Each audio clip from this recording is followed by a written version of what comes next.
This is the EnT podcast, conversations about education, technology, and culture, with Dr. Doug Reed and Dr. Matt Stranick.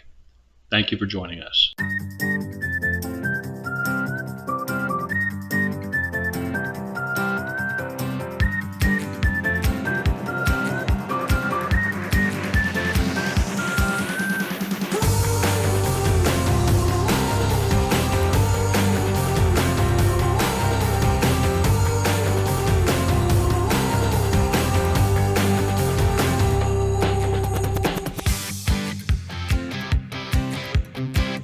My name is Dr. Doug Reed, and I am located on Abagway, the traditional and unceded territory of the Mi'kmaq people. My name is Dr. Matthew Stranick, and I am on Treaty Number 8 territory, the traditional meeting grounds and gathering places of our First Nations, Métis, and Inuit peoples.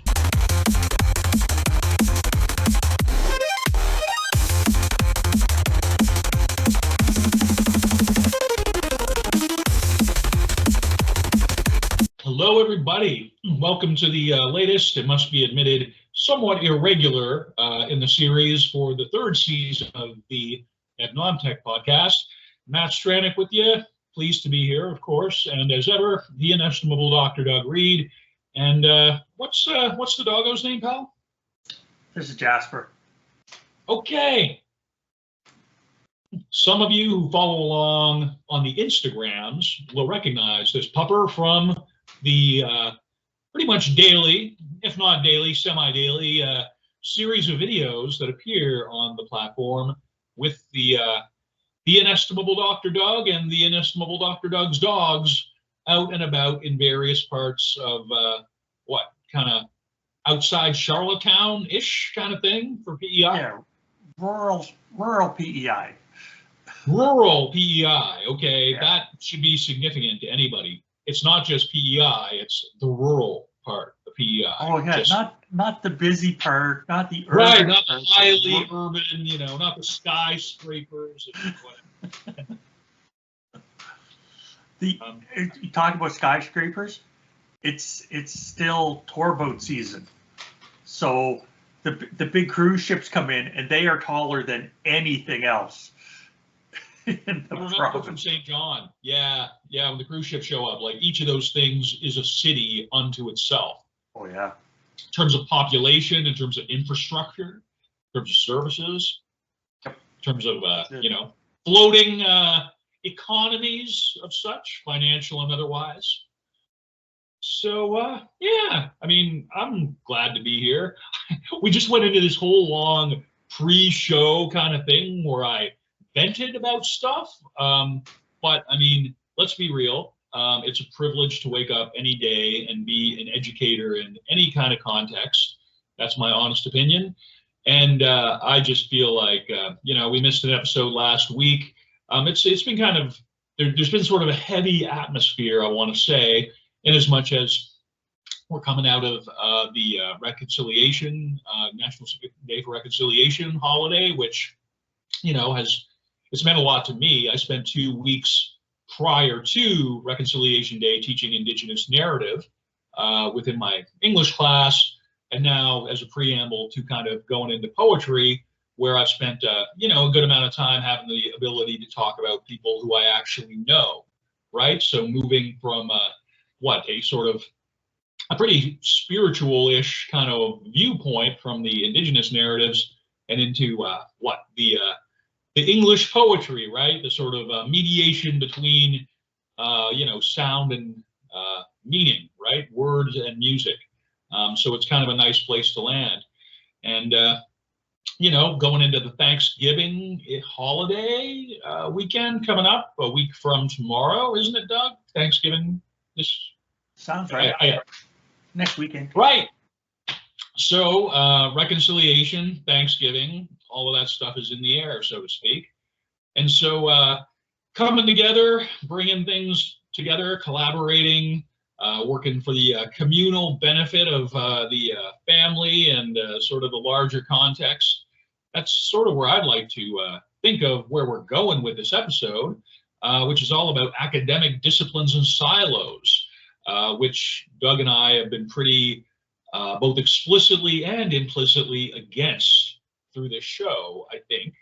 Yes. We're pretty all about the collaborative constructionism and building things together. And I mean, I'm trying things out in my class where, you know, it's cool to be able to act on some of this stuff. So I appreciate, from my standpoint, Doug, the topic this week. What brought you to this in particular now, if I may ask? I've been a science educator now since 1991. And some stuff gets up my nose. Like, I don't like when people own words. I don't like the gatekeepers that own things. And when I talk about science, I was in a conversation with somebody where they were like, oh, well, STEM isn't really science because it's interdisciplinary. And I'm like, bug off. Right. I don't have a nicer way to say it than just bug off, take your gatekeeping and go away. And then I started looking into science ed more because I published in that back in the day, and I just kind of wandered away. I slid into technical, like technology, technical engineering stuff more than general science. And I just wanted to come take a look at it and say, why do we have these silos? Why do these people think they own these particular words? And I just, being a lifelong learner, we get to wander and explore stuff. This is something I wandered and explored. So that's why I wanted to talk about that today. No, absolutely. And I think, again, sort of as we're getting into the third, season in between summers where we record this show, yeah. I think it's sort of a good way to kind of look back a little bit on what we've been up to thus far within the show and sort of position it within a forward-looking context, right? As we get into the darker period of the year, as we get into the time of autumnal renewal, as it were, things falling apart to reconvene into different formats, as it were, all that good stuff, right? That we kind of think of when fall is in the air. So I appreciate the, timing of this particular one, I suppose, honestly. And again, just for me, as somebody who's working in a frontline education role again, in an academic department made up of a pretty wide set of disciplines. Again, what I'm finding that I value about my role, beyond and above the teaching stuff, which is very much so, is being within and among this sort of cohort of pretty progressive educators from across their various disciplines. And so, having an awareness of that multidisciplinarity, having the ability to leverage that and sort of bring enhanced kind of enriched learning experiences to students through that perspective, all of that to me is really compelling. So again, I think that there's a lot of value to this topic at this particular time, my man. So so what else we got here before we, wow, your first one's going way back in the Wayback Machine, man, for the references. Oh yeah. Way back. I love history. So to find Dobson from 1908. 08 of the 1900s, people. Of the 1900s. So 116 years ago? Years ago. And it's the function of philosophy as an academic discipline. And I didn't dig into the philosophy bit a whole lot, but Dobson does a great job describing like the non-silo life that is the way I like put that. it. I like that term, the non-silo life. That's good. Yeah, so he talks about the relationships of physics and chemistry, astronomy, biology, psychology, and he says, yeah, we need to have specialists in those fields, but there's got to be a bigger picture, because he's trying to open the bigger picture up to say philosophy. Philosophy needs to be a science in there. And I found it really interesting because scientists used to be called natural philosophers. That's before the word scientist was coined, it was natural philosophers. And I love that. And I just wanted to position the beginning of the podcast in a place before the rigid boundaries really got set up. Absolutely. And I definitely appreciate the shout out to philosophy, both within that paper and also within your rationale for including the paper.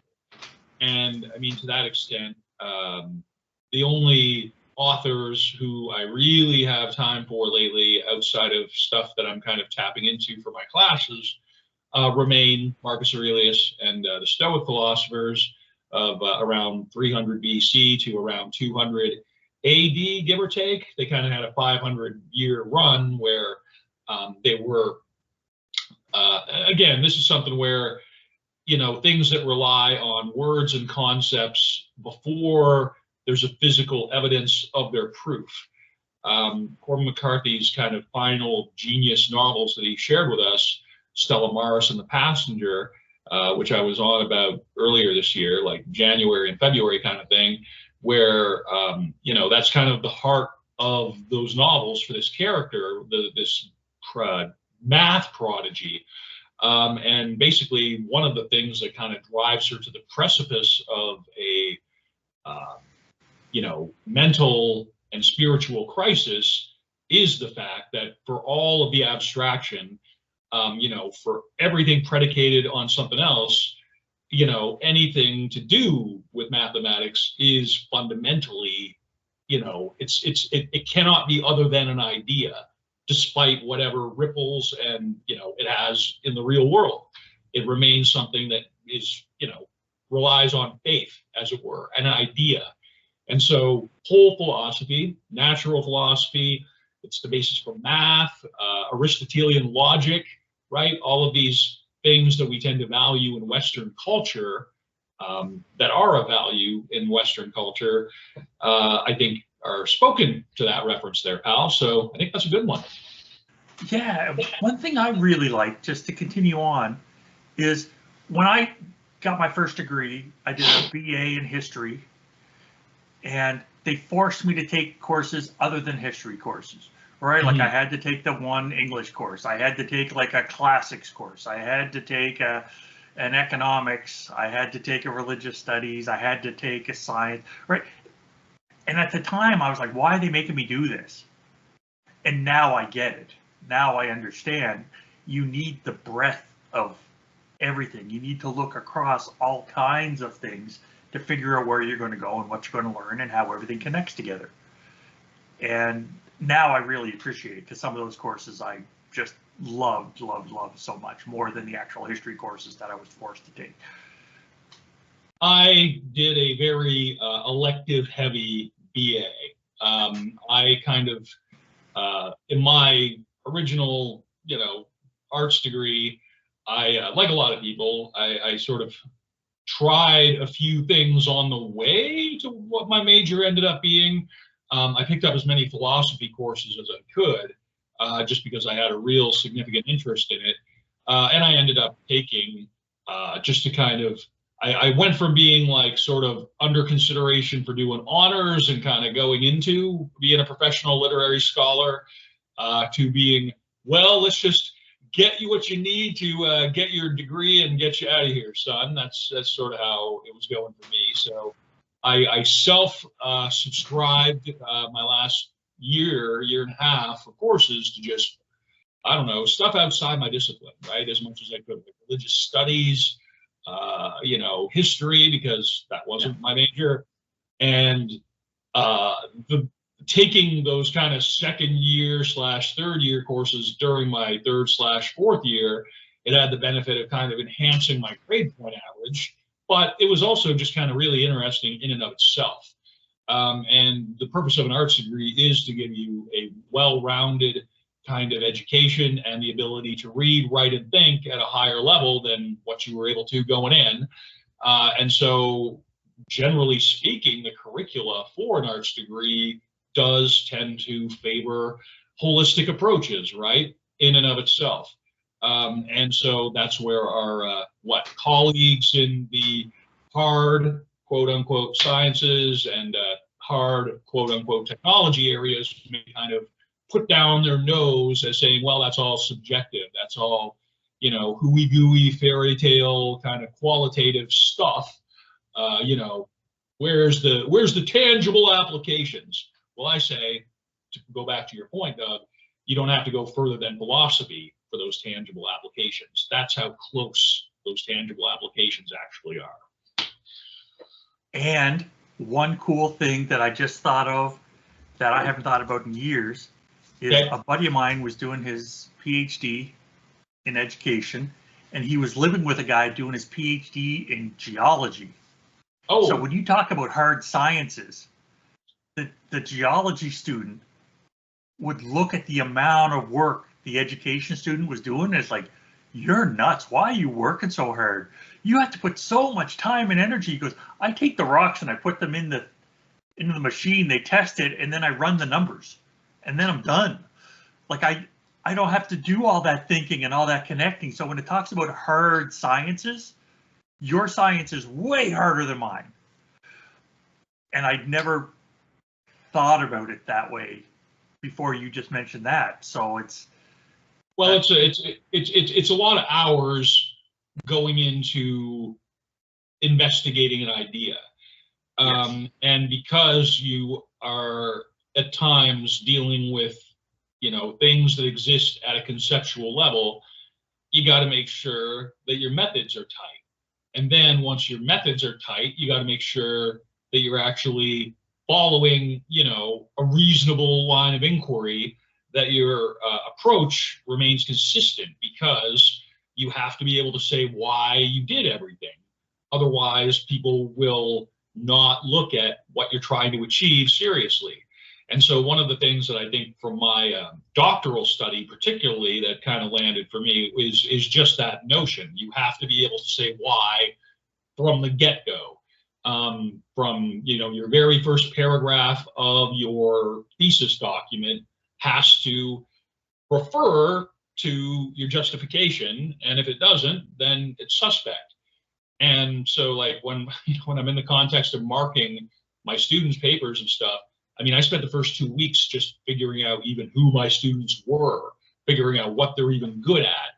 Like, okay, I'm going to build evaluation measures that suit the cohort that I have, as opposed to, coming up with something that I just find on the internet or whatever, right? It's important. So, like, part of my investment in my time was like building the rubric, getting the students files such that I can, put in their correct info. And so then they can see with the application of a template on their evaluation forms throughout the semester, evidences of challenge, evidences of growth.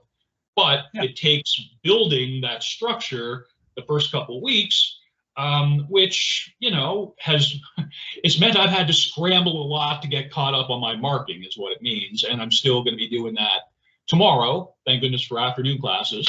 But still, the point is, speaking holistically and to the thing at hand realistically is the objective of an arts degree, I think. So. Yeah. And when we look at that infrastructure that you just talked about, that leads us to Stitchway 2001, the history of scientific disciplines. And 113 years later, folks. 103, sorry. 100, no, yeah. What? 103. 103. So its disciplinary classifications originated in the early 19th century, and it seemingly discrete knowledge within the European Academy. And that summarizes where we've gone, how the structure was set up for the infrastructure, and then how in Western post-secondaries through the 20th century, they just got entrenched. And I only brought it up because this is coming from the European Academy, and I'm doing some work with some Indigenous research right now.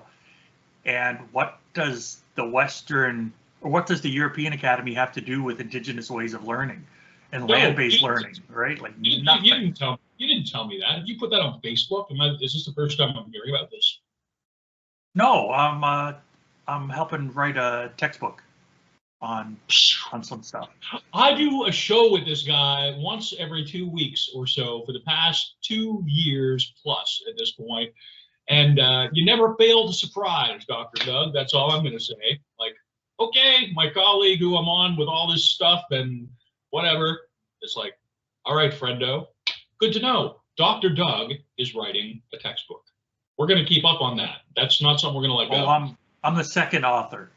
No, I'm man, quite content. Somebody else did the beginning research and put the application together and had the topic, and I get to help, which is that's perfect. legit. I Highly love legit. I love being the second person. That's awesome. Always lending a shovel, right, to a project. Good. Yeah, exactly. I do not need my name in lights. It's what can I do to help? Because this is what I have to offer. That's exactly it. It's nice when something just kind of lands in front of you with like, okay, this aligns with what I'm already interested in, what I've got some experience at, what I'm kind of good at, arguably, but more to the point, it's just, it looks like fun stuff that you can, sort of help advance something cool, right? And Yeah, that just becomes a matter of like, as you get further into your career, where, as you say, Doug, it does not matter. I don't care if I'm first, second, third author on a thing. I don't care, like, if I get credit for, this podcast as such, or anything. I mean, it's just like, I am interested in what the thing can do out there in the world and whatever can be done to help that along. It's just, to the benefit of the people who are encountering it, who aren't me, because I got my own motivation, I got my own everything. Yeah. I want, as an educator and just as a human being, my whole objective for this is for other people to get value. Because for me, the value of this is in creating it and putting it out there. That's my own joy. Somebody else is coming at it from a completely different standpoint, and in the interest of, getting something towards them that they can actually use. I mean, that's the whole name of the game, isn't it? So it is. And for me, I've never liked that first author, second author foolishness. yeah, And we talked about that previously.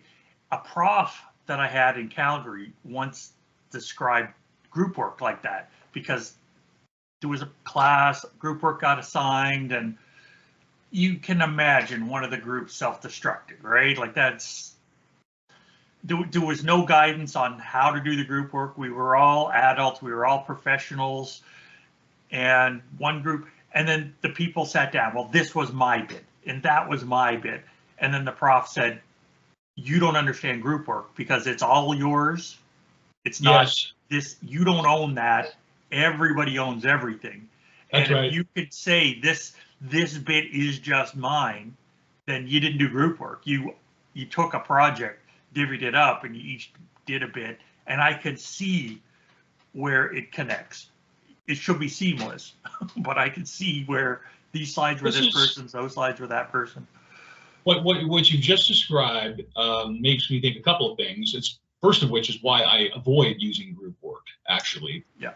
Group work stresses people out, man. I don't know. I just, like, when I look at the people in my class, I'm like, I can, make some opportunities.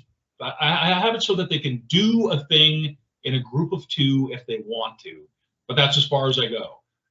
It's like this whole, there's going to be four of you, and it's just like, no, arbitrary groupings. Like, I mean, there's so many diversities in terms of people's, learning styles, and I hate that term, but you know what I mean. Mm-hmm. I know what you mean. Yeah. You know what I mean. The way that people engage with learning generally, there's so many international backgrounds, there's so many cultural variations. In the contemporary post-secondary classroom, I have a person who's 58 years old as a student who came to my class, came to my office hours to talk about his grade, right?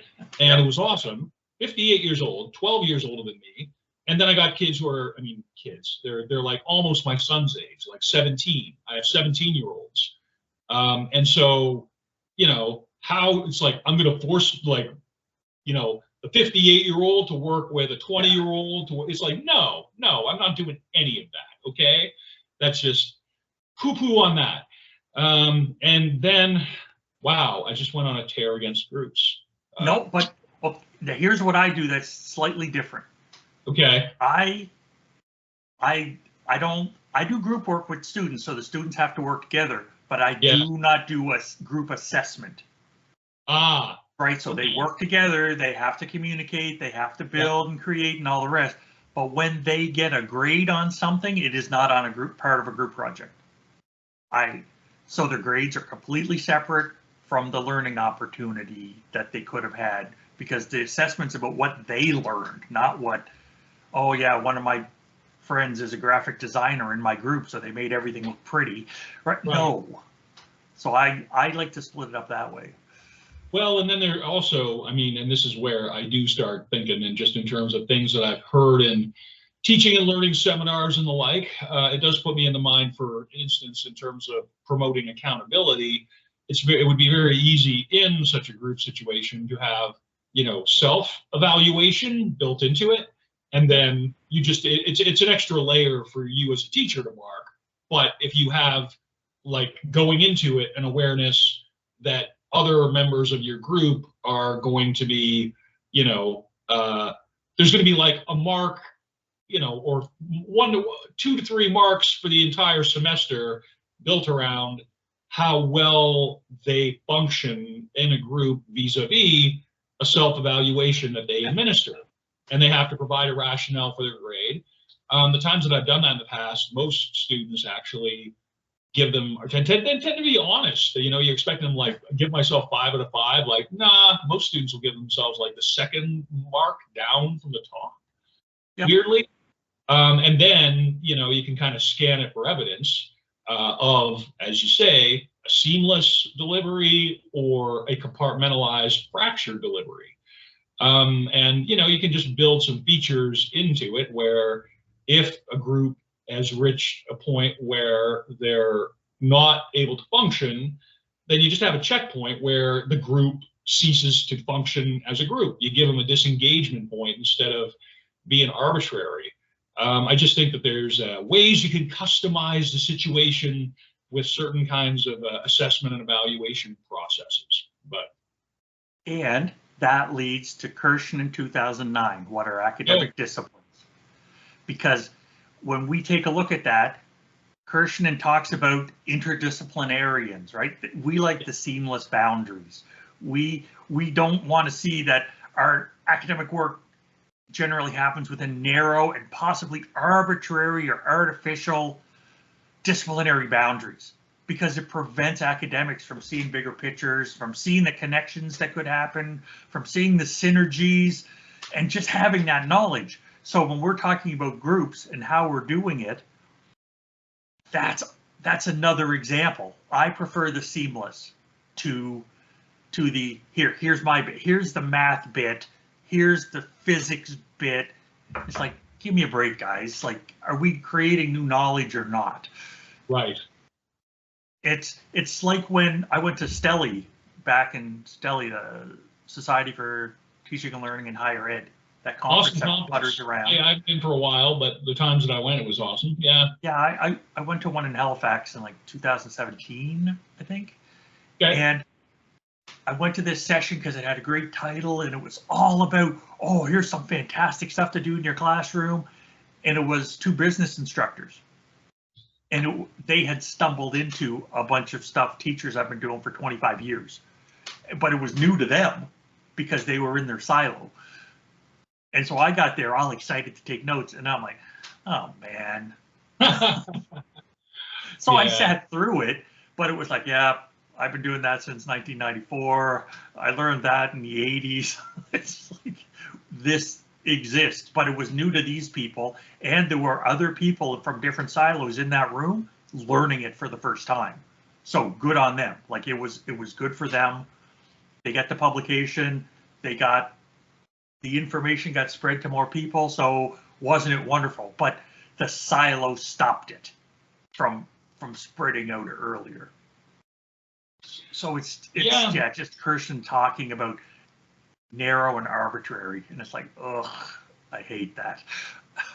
Well, and again, a lot of this is simply due to, I mean, even the publications themselves come out of largely primarily publicly funded institutions of post-secondary learning, and the publicly funded mandate means that I mean, these institutions are stewards of the public purse.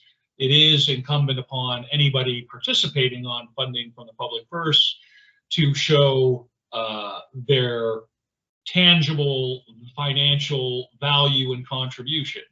And so I do think that the association between grants, the association between funding bodies and organizations, and how those funds are delivered to institutions and individuals sort of promotes really just kind of being hyper narrow on your research phenomena, which does tend to be good practice, right? Having a good narrow thesis statement is kind of the, you know, be all and end all of the, you know, quote unquote scientific method.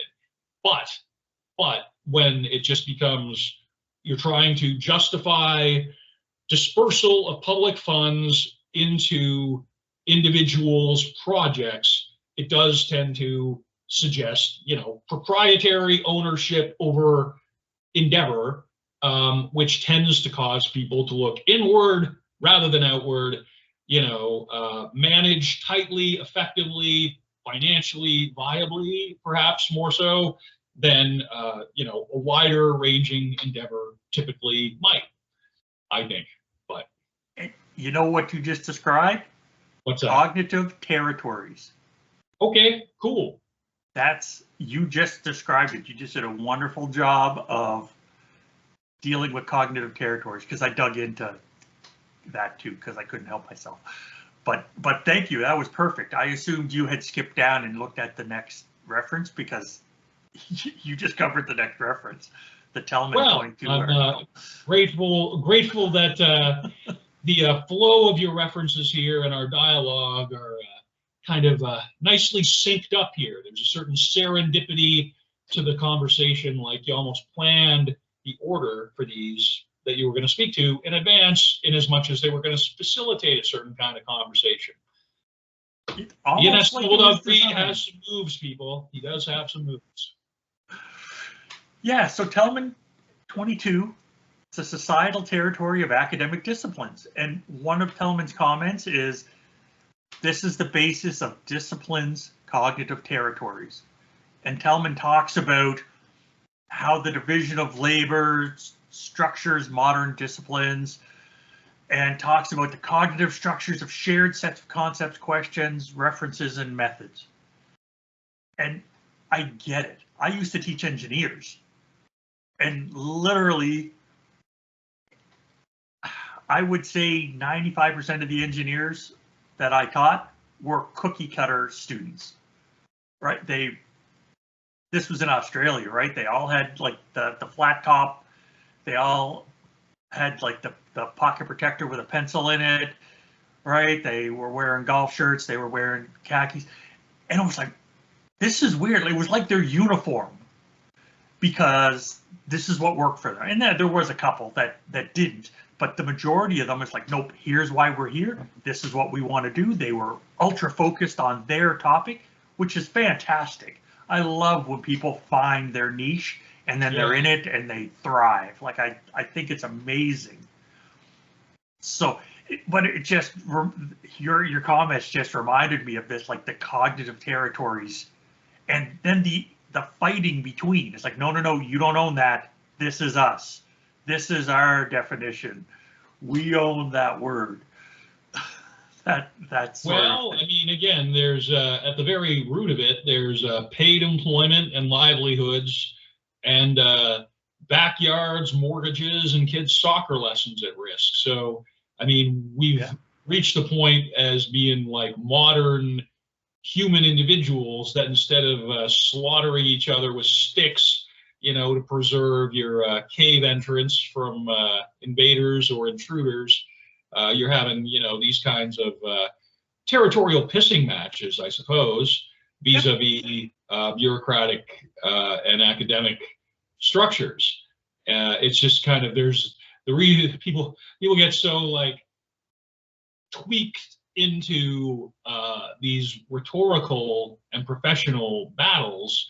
A lot of it is really like this primordial reptile brain that's still largely unevolved, The modern human, psyche is largely predicated on this sort of advanced bit of cranial matter, which we've dealt with to give us better spatial and abstract reasoning and ability. I mean, the part that actually deals with strategy and situational awareness and kind of gives you the basis for communication through language and the like. I mean, that's the new adaptation. That's like the new adaptation. We're dealing with, so we're dealing with stuff and emotions and sensibilities that are pretty deeply programmed into our fight or flight, destroy other mammals for eating or defense purposes. And those kind of echoes make themselves known wherever they can be. And so, yeah, man, it's a hard situation. And I'm going to jump back in time to Friedman 2018. Please do. And how the creation of too many academic departments stifles creativity, encourages a silo mentality, and increases administrative bloat.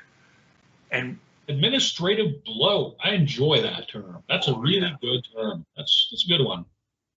Yeah, so the silo mentality is an attitude found in some organizations where departments or groups do not want to share information or knowledge with other individuals in the same company. The silo mentality reduces efficiency. And that's where we're at. Like, can we be more efficient? Because what I want to do is help people learn so the world gets better. that is. Well, and again, I am there with you.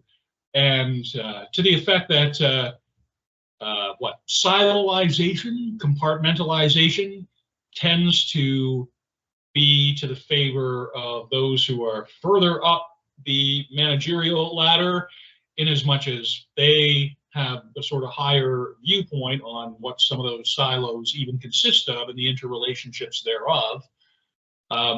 It's anything that sort of relies on intellectual property. Again, post-secondary institutions create a lot of intellectual property, both on behalf of the institution, which is what most people sign away when they, go to work for a place. It's kind of a trade-off.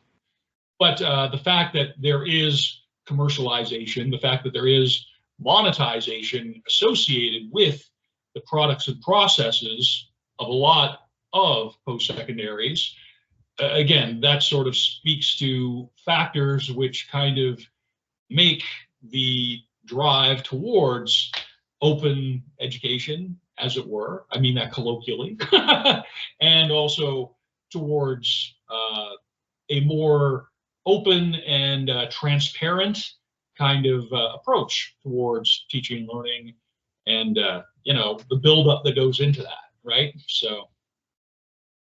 And with all this silo mentality and like cognitive territories and all that, one thing I really love is what's happened with STEM and then what's happened with STEAM, like science, technology, engineering, math, or science, technology, engineering, arts, and math, where people are seeing it.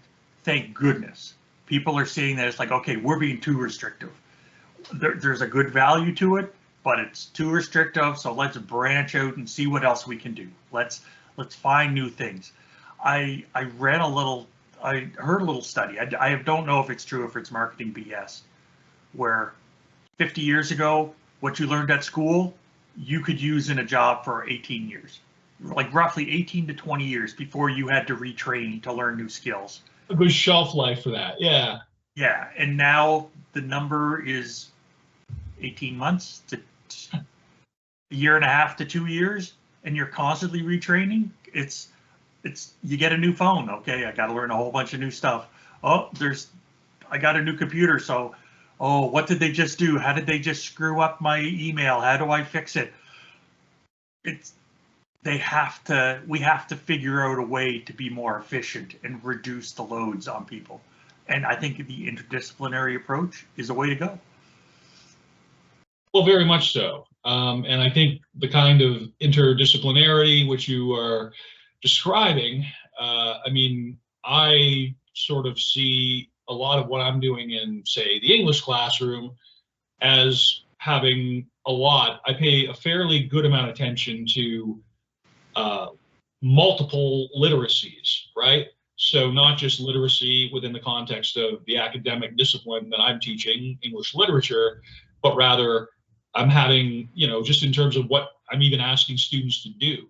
I mean, having students, for instance, write something in a Word document and send it to you by email as an attachment, that in itself is actually a challenge for a great number of first-year college students because they didn't have to do that in high school.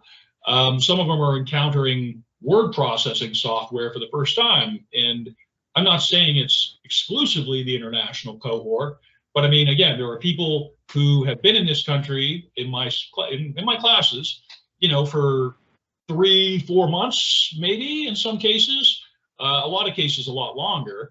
But I mean, the whole idea of just sort of being able to take it for granted that everybody sort of coming into your teaching situation has a relatively, you can rely on them to have certain levels of skills in certain areas. That has gone out the window. I believe that now. And so part of what I try and do is give people the opportunity to, okay, before we have a heavy assessment, which involves a PowerPoint presentation, here's a chance in a low stakes situation to just kind of do a PowerPoint about your favorite Canadian poet or whatever, and just fiddle around with it. And again, the technology skill literacy required for that is kind of its own thing. And so if I'm giving students the opportunity to kind of do some of this stuff in my class and try some of this stuff out, hopefully that kind of lifts the wider endeavor in terms of what they're doing in their other classes and things like that. I hope. So. Very cool.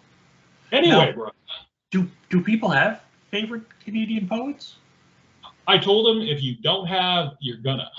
I'm just like, it's like, but it was actually an opportunity where, for instance, I was talking about my deceased friend and poet Joe Blades from Fredericton, and just in terms of preparing to talk about him and some other Fredericton poets, you kind of do the Google search and just kind of see what's there.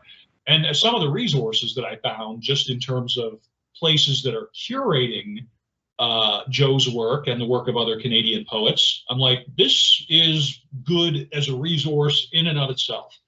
So, for instance, demonstrating, the use of the University of Toronto English Literature Department Archive. They have on their website a whole page, like a clickable page of links just made up of Canadian poets' names on it.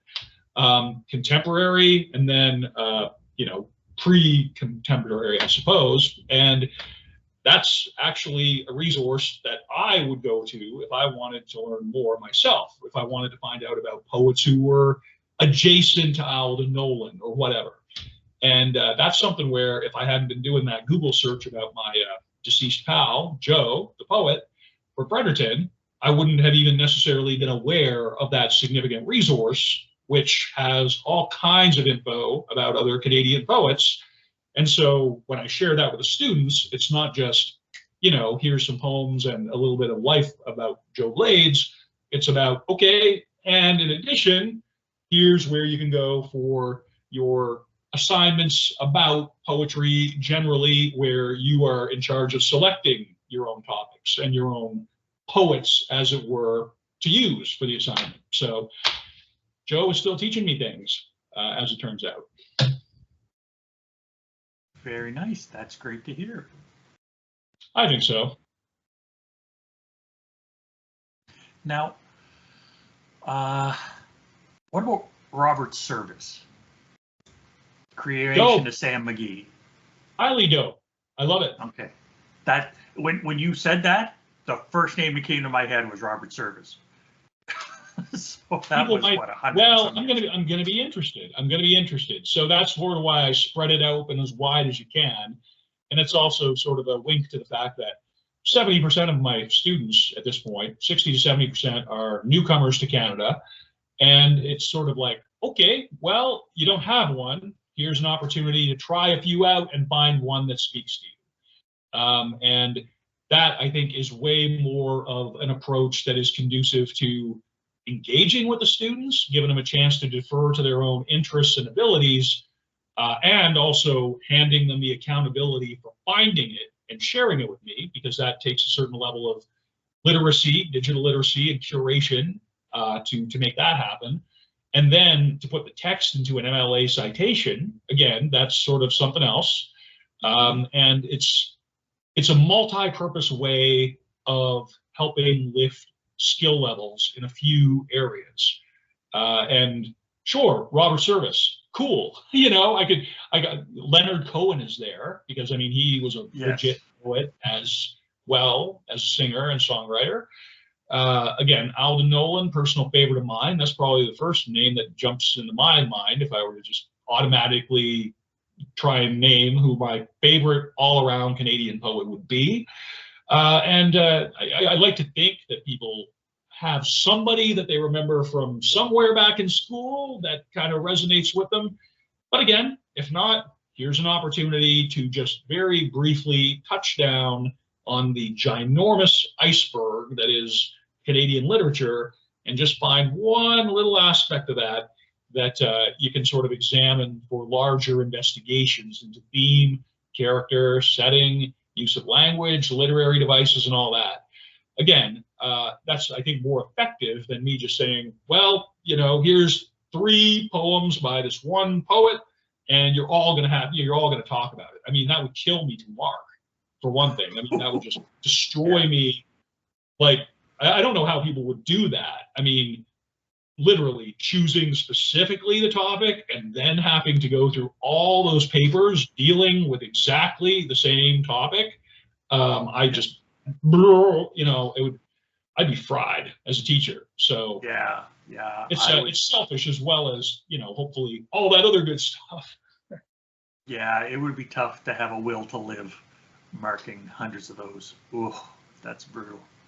It's because you have to give them the right amount of attention. You have to give it the right amount of respect to comment on it. And that means setting yourself up mentally and physically to be able to do that both with a good level of detail and care, but then also with an efficiency of economy in terms of getting them to them in a timely manner as well, right? And so that's been something that I have been working with, and I am just, again, grateful for the opportunity to be doing so.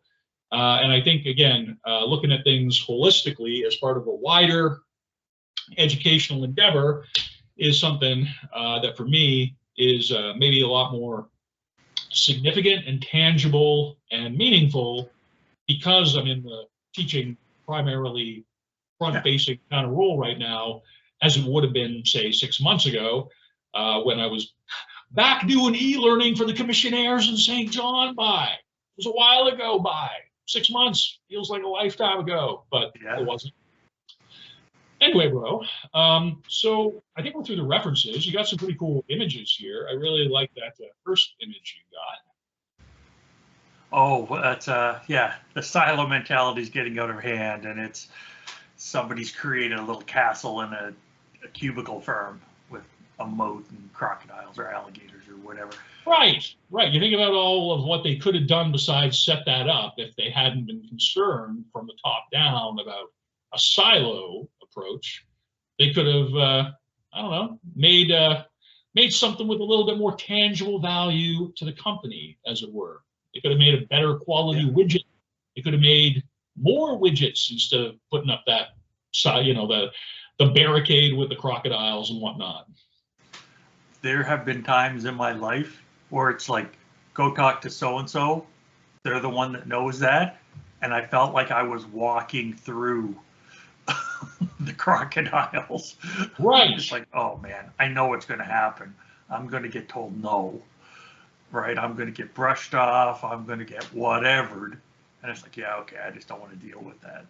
I spent 4 years working at a place like that. Yeah. That was what it was like for 4 years. Pretty demoralizing. Oh, I absolutely. mean, yeah. Okay, and then what else we got? Anything that's sort of jumping out here? I like the faculty towers as opposed to faulty towers? Is that like a riff on that concept or what? Or am I just seeing something? I wouldn't be surprised. If so, for listeners, if you go to Analog Trope /podcast, the website that we've got, the third picture in place is all these faculty buildings, but they're in the shapes of cogs, and everything kind of goes together, and every faculty's got its own cog-shaped building, and yeah, everything has to click a certain way or forget it, right? The machine doesn't work, the equipment doesn't operate unless it's just so. Yep. And I really like that graphic. When I found that, it was like, yeah, that's sweet. It resonates. It lands. So I have three last things. I have the word of the podcast, which is silo, because I just love the concept, and we got to say the concept out loud before we start to try to tear it down, because I want to tear it down.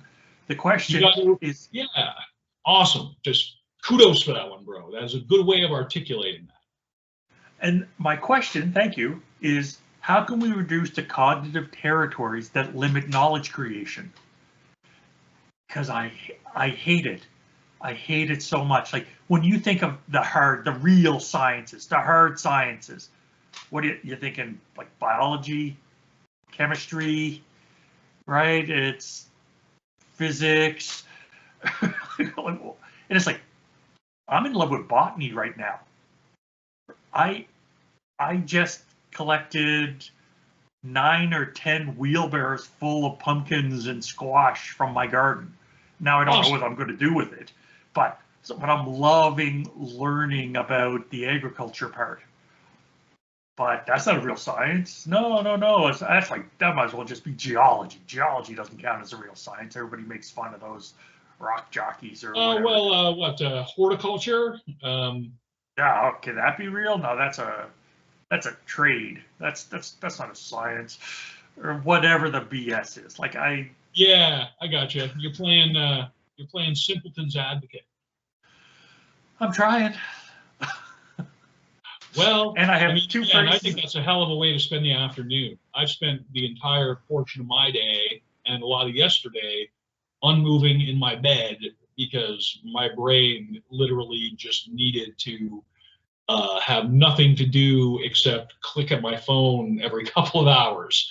And so I'm grateful for this podcast for actually getting me up in the afternoon to do something other than just kind of wait for my next slot to teach. That's not insignificant benefit to all this for me, bro. So right on. Yeah, man. And so my last thing are the phrases of the podcast. You had one I really loved, which is administrative bloat is a great term. That was yours. You came up with that. Oh, you said the phrase though, didn't you? Well, I swear to you. My recollection, and that may be faulty, is that you mentioned it within the context of one of these articles, and I said that's a great phrase. So. Okay, and my second one is, do people have a favorite Canadian poet? That one's definitely mine.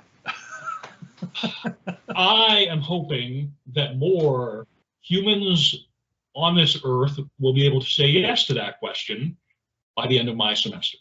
That's one of my modest goals for this whole enterprise. So I appreciate the question there, pal. Very cool. Dope. And that's what I've got about academic disciplines and silos. Yeah, that's extremely rad. I'm really grateful, again, just to kind of be able to even talk to such matters, because for me, like when I was sort of in my previous role, doing e-learning and stuff, it was like, okay, it's an opportunity to reflect on practice, and think about what practice could look like. And now I'm very much enmeshed in practicing on a frontline level. So now I sort of get to look at this whole thing as what can I draw from this, from this kind of practical or hands-on whatever teaching, thing that I'm in now. what can I draw from that that's going to be helpful for other people? So it's kind of going from like sort of a macro kind of thing to a micro kind of thing, but weirdly both with the same kind of objective, right? So yeah, man, I've enjoyed this. I'm really really glad, Doug, that we had a chance to do this. Yeah, I'm glad we could connect and catch our Yeah, breaths man. and have a go. And thanks for the chat beforehand. I'm not going to necessarily pull out all those personal goings on, but I have to tell you, friends, seriously, I've been talking to my students about the importance of self-care and wellness. I've been talking to them a lot about that because of the nature of what we've been teaching and such like that. But I would just say that if you have anybody in your life that you can just sort of talk to and vent at a little bit, that is always a good thing. I'm grateful to have Dr. Doug Reed in my life for such purpose, and others as well. But again, I just think that as we go into the darkening period of the year, it's like I'm in northern Alberta, and what I've noticed is the sun doesn't even start to come up now until 8:30 a.m. I'm like, what? 8:30 in the morning? Are you nuts? It's dark until then. And we're starting to now get to the point where getting dark around 7:30-ish. So, I mean, the northern latitudes are shrinking the amount of light in terms of my location. And so I would just say to anybody who's out there, be aware seasonal change can affect people. Be aware of, light sensitivity, your body's need for rest, circadian rhythms, eating properly, giving yourself permission to feel bad for no particular reason and know that it's just kind of build up from your body and your mind for something that needs expression. And to not be so hard on oneself when you don't meet your own best expectations, I suppose. That's what I want to go out with. So appreciate the opportunity, folks. Glad you could join us, and we're going to be seeing you again sooner than later. Right on. Have a good one, everybody. See you next time. Later, gators.